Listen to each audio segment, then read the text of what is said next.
Welcome at Okayama in the Radical. We are starting the lap now. Lining us up.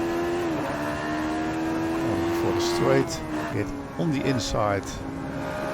Early on the throttle. When you come up to the Dunlop Bridge, there's a white line. Just after it, step on it. Just before the line. Let it run a little wide. Go inside, not too much curb here.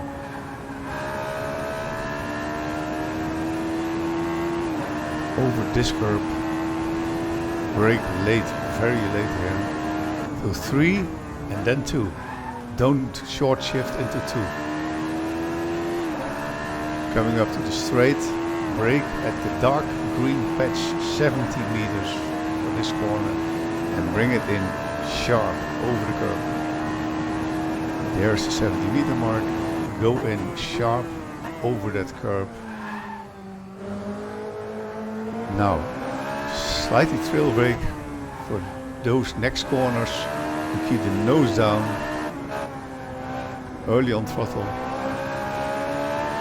Just brake just before this building.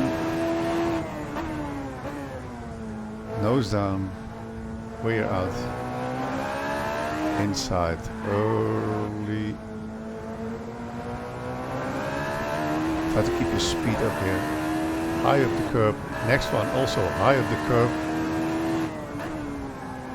And early on the throttle. And that was a lap around Okayama. I hope you enjoyed it. Have fun. Try to beat this time. Good luck.